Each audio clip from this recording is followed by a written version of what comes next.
Vengo digo yo, desde el páramo donde nace la vida y vivo donde recrea la vida.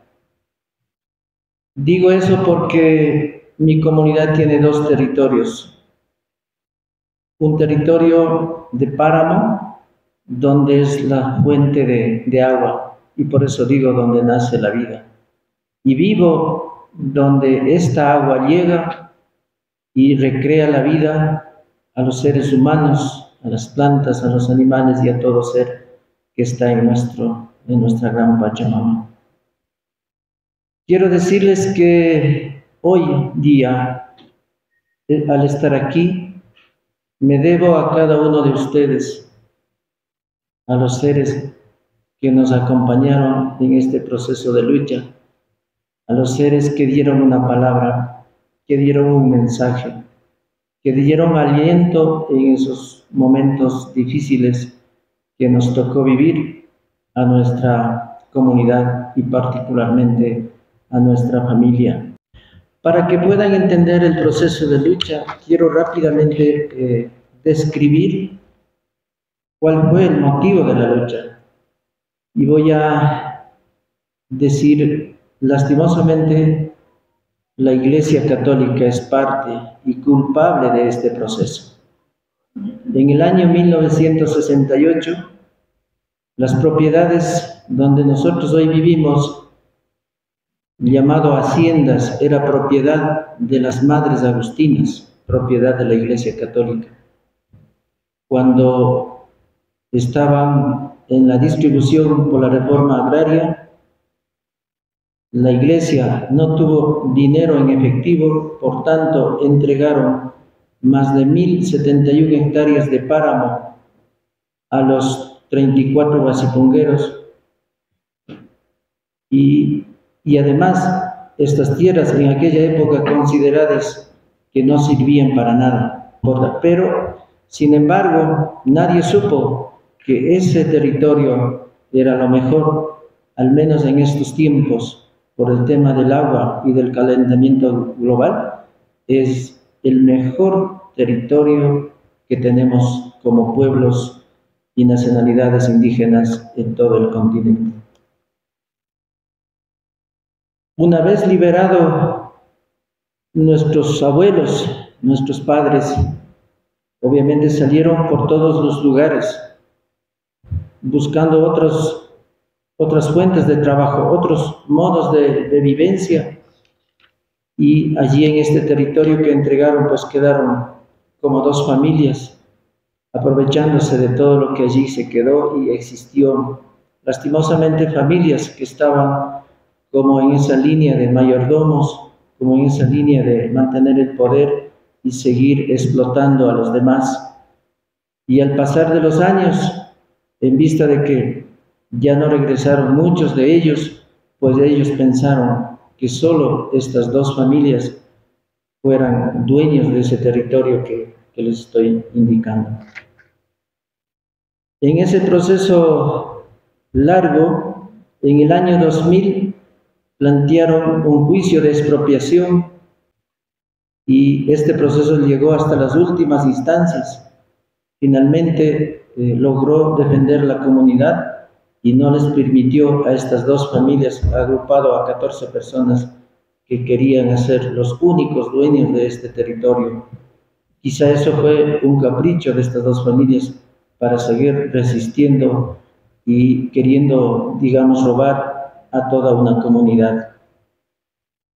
Seguidamente, la comunidad logró conseguir la autorización del agua, conocido como sentencias, desde la instancia del Estado, que hay que seguir un trámite bien burocrático hasta que den el agua a la comunidad. Fue un paso muy grande en la que la comunidad logró conseguir eso y con ello pues un sistema de agua recorriendo más de 22 kilómetros y se logró construir invirtiendo más de $1 millón, un trabajo gigantesco. Lo conoce el padre Gavicho, que le decimos, él tuvo la fuerza y la valentía de subir hasta esos páramos y constatar ese trabajo gigantesco que logró hacer la comunidad. Con todo este proceso llegamos hace 4 años. Dentro del Ministerio del Ambiente se creó un proceso para proteger las áreas de protección hídrica, conocidas como APHs. Con esta búsqueda de garantizar el agua, de garantizar la vida a la comunidad, hizo todo un proceso técnico y jurídico para declarar como área de protección hídrica al páramo que les estoy hablando. En ese proceso, lastimosamente, este grupo que seguía resistiendo, queriéndose hacer propietarios solamente ellos, pues hizo todos los modos posibles para alterar la documentación técnica y otros aspectos legales y levantar a todas las comunidades que viven en la zona. Para ese proceso, la comunidad de San Isidro también ha enfrentado otros procesos de lucha, como lo más conocido acá en el país. Las empresas brocoleras instalaron cañones antigranizos y eso controlan la lluvia de las nubes. Entonces, trajeron desde Europa aquellos cañones que utilizaron para la Segunda Guerra Mundial, esas se instalaron en las empresas brocoleras. Anteriormente esas tierras fueron haciendas ganaderas, pero en estos tiempos empezaron a producir brócoli. Y el brócoli, como no necesita agua desde la lluvia, necesitaban controlar y allí colocaron estos cañones. A ello, la comunidad de San Isidro, técnica y jurídicamente, instaló procesos legales en la que logramos defender y ganamos esa defensa. Por otra parte, las comunidades de la zona alta, como conocemos, tuvieron la fuerza social de movilización. Entonces, juntado la fuerza social y de movilización con la parte estratégica, técnica y jurídica de la comunidad de San Isidro, pues se defendió ante este atropello que hicieron las empresas. Como estrategia, utilizaron al grupo de resentidos que estaba dentro de San Isidro y otros sectores para desestabilizar a las dos zonas de las comunidades, a la parte de la fuerza social y la parte estratégica técnica. Y lastimosamente lograron hacer eso. Con eso se desató el conflicto y como hechos más fuertes que nosotros hemos tenido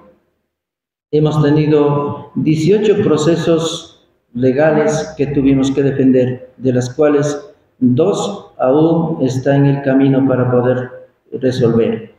Hemos tenido secuestrados, hemos tenido perseguidos, hemos tenido que resistir 15 meses sin el servicio de agua de consumo. No saben cuánto duele de poder resistir sin agua.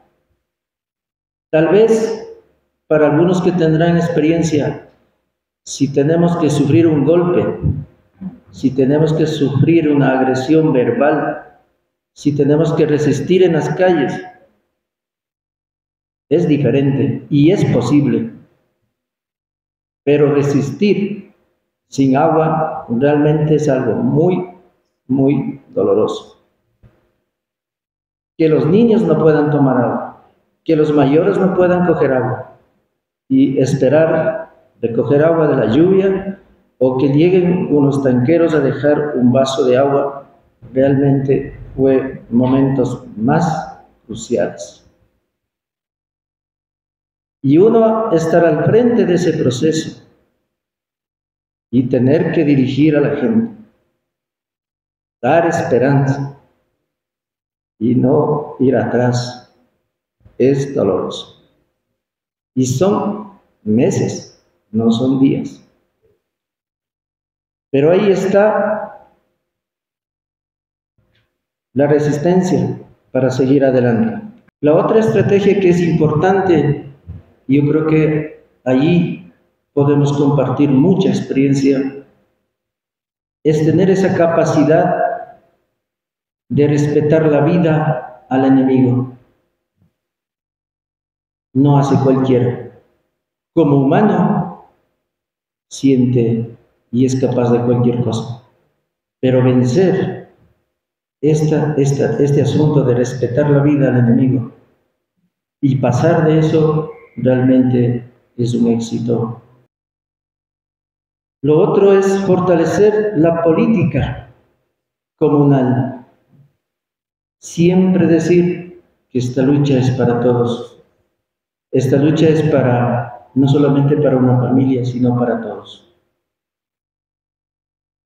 Pensar también la lucha en pluralidad, como decía al inicio, no solamente para nosotros como seres humanos, sino también para las plantas, para los animales y para todo ser que existe. En nuestro sistema de producción, en honor al tiempo, lo que logramos hacer y defender ha sido gracias a los amigos y amigas que están aquí, a mi familia y a mi hijo que los tengo aquí. Y un fuerte aplauso para él.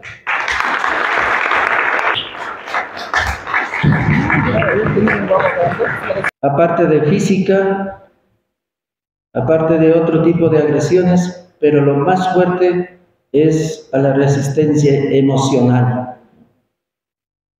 Eso es lo que nosotros hemos tenido que enfrentar y lo estamos enfrentando.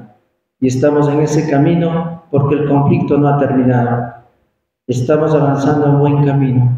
Ya tenemos agua, que era lo más importante. Y ya estamos un poco más libres. Personalmente ya no tengo procesos judiciales. Solo estoy defendiendo los casos y vamos a salir. Así que muchísimas gracias por este tiempo, por haber permitido compartir con ustedes este pedacito de tiempo. Muchas gracias.